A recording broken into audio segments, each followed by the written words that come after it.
Hello tout le monde et bienvenue pour cette nouvelle vidéo. Si comme moi, vous êtes totalement hype de GTA 6 et que clairement, vous en avez marre que le jeu ne sorte toujours pas, voici les 10 choses à savoir sur GTA 6 avec les meilleurs leaks, les meilleures rumeurs, les dates de sortie, bref, tout est là au même endroit. D'ailleurs, on commence avec le premier point qui est la date de sortie officielle de GTA 6. Comme on le sait, en février 2022, Rockstar a annoncé la sortie de GTA 6 sans nous donner clairement de date pour se laisser le temps de finaliser le jeu dans les meilleures conditions possibles. Mais si vous me suivez sur Instagram, j'ai posté un leak de Buds Cario, donc c'est un compte Twitter qui a l'habitude de faire pas mal de leaks et qui nous dit que la date finale de la sortie de GTA 6 sera annoncée le 17 novembre 2023, donc ce 17 novembre, et le jeu devrait normalement sortir soit fin 2024, soit fin 2025. Donc en gros, on a encore une fenêtre d'une année ou de 2 ans à attendre pour la sortie de GTA 6, ce que je trouve vraiment énorme. J'espère vraiment qu'il sortira au moins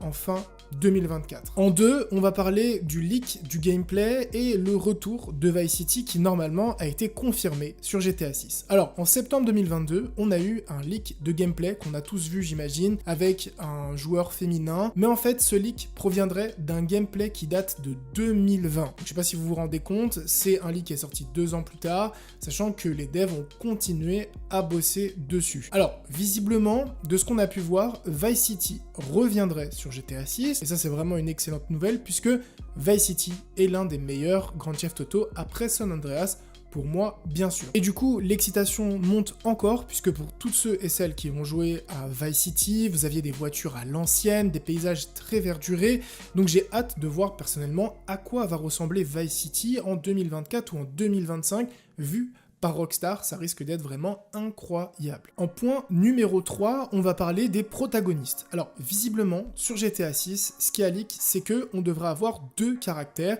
un peu à la Bonnie and Clyde, donc un homme et une femme. Et l'idée, ce serait que ce soit un peu un couple qui fasse des casses, de la vente de drogue, etc. ensemble pour essayer d'atteindre les plus hauts sommets de Vice City. En termes de jouabilité, on serait un petit peu comme sur GTA V, on pourrait switcher d'un perso à l'autre, et ce qui devrait vraiment être intéressant avec cette dualité et le fait que potentiellement ils soient en couple, c'est tout l'aspect narratif et la complexité, en fait, d'être en couple tout simplement. C'est pas un ami ou une connaissance, là on a vraiment des liens, et du coup c'est des liens qui vont se tisser sur le long terme, tout au long de l'expérience. Donc je vous donne juste un exemple à la con, votre femme se fait kidnapper, on va avoir bien plus d'émotions et de haine et de je m'en fiche, je vais tout tenter pour la récupérer que si c'est une connaissance, voilà, qu'on vient juste de connaître, qui est un braqueur comme nous, et pour lequel en fait on s'associe juste pour un braquage. Donc ça peut être soit génial, soit vraiment pas ouf. Pour la news numéro 4, et ça c'est vraiment une très bonne nouvelle, GTA 6 serait crossplay. Alors, visiblement, le jeu pourrait être joué soit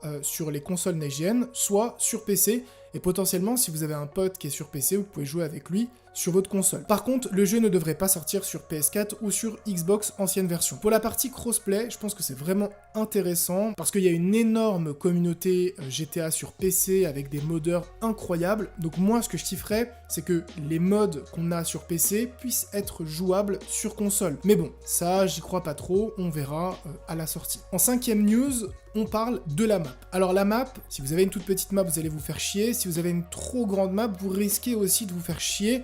Déjà, pour faire le tour de toute la map de GTA V, il faut compter environ 12 à 13 minutes, ce qui est quand même assez long. Ici, on devrait avoir une map gigantesque. Alors clairement, la map de Vice City devrait représenter toute la Floride, et tenez-vous bien, devrait avoir la taille de GTA V, donc la map de GTA V, et la map de Red Dead Redemption, qui est énorme, combinée. C'est pas l'un ou l'autre, c'est les deux en même temps, ce qui est juste énorme. Alors après, moi je me demande, est-ce qu'on aura peut-être des systèmes de téléportation?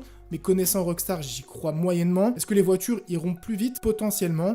Est-ce qu'on aura peut-être des systèmes où si on rentre dans un taxi, entre guillemets, on a écran noir et on arrive à destination? Je sais pas du tout, mais c'est vrai qu'une map aussi grande, soit c'est archi bien fait et c'est juste incroyable, ce sera une ressource tellement riche, soit ça risque d'être un petit peu compliqué et surtout très ennuyeux. En news numéro 6, là clairement, on part sur un truc un peu what the fuck, mais on pourrait avoir de la crypto-monnaie dans GTA 6. Je parle de vraie crypto-monnaie. Parce que vous savez, dans GTA 5, en tout cas dans le mode histoire, vous avez la possibilité de faire du trading. Et c'est très facile, vous gagnez énormément d'argent. Bien sûr, le trading n'est pas disponible en ligne. Sauf que là, on pourrait avoir du vrai trading de crypto-monnaie sur le online. Et à mon avis, comment Rockstar s'y prendrait? Ils créeraient tout simplement leur propre monnaie, leur propre crypto-monnaie, qui serait jouable en ligne, qu'on pourrait soit acheter, soit gagner via des missions, etc. Et qu'on pourrait ensuite réinvestir pour gagner plus ou moins, ou acheter potentiellement des NFT, etc., etc. Donc je pense que ça peut être vraiment ultra intéressant. Moi j'aimerais avoir ce côté un peu business qui soit un peu plus développé dans GTA,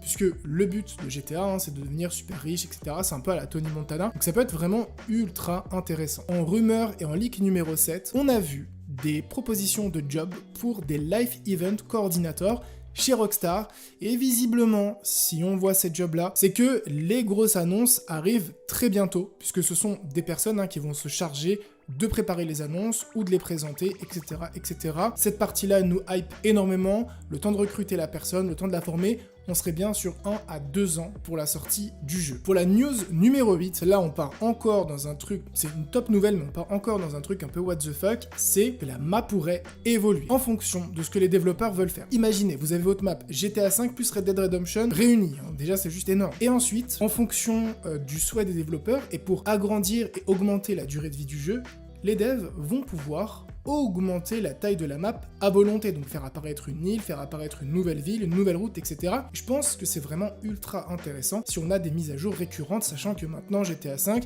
on a toujours des petites mises à jour, mais honnêtement, c'est pas incroyable. En news numéro 9, on devrait avoir un trailer très bientôt, puisqu'on a eu des job posts pour des vidéo editors, ce qui nous montre très clairement que Rockstar est en train d'embaucher à balle pour créer le trailer de GTA 6, sachant qu'en plus, on devrait avoir plusieurs trailers et pas qu'un seul. Enfin, la dernière news, et c'est une news très intéressante car Rockstar a visiblement renouvelé 3 noms de domaine, dont GTA Vice City Online, GTA 6 et Rockstar Cartel. Donc j'imagine que dans le jeu, on pourra soit jouer à la place d'un cartel, soit carrément être redirigé vers un site IRL pour finir la mission ou débloquer peut-être de nouvelles choses, ce qui pourrait être vraiment ultra intéressant. En tout cas, j'espère vraiment que ces 10 news vous auront plu, qu'elles vous auront fait kiffer. En tout cas, moi, clairement, GTA 6, c'est le jeu que je vais commander Day One sans aucune réflexion. J'ai vraiment hâte qu'il sorte. On se donne rendez-vous le 17 novembre de cette année.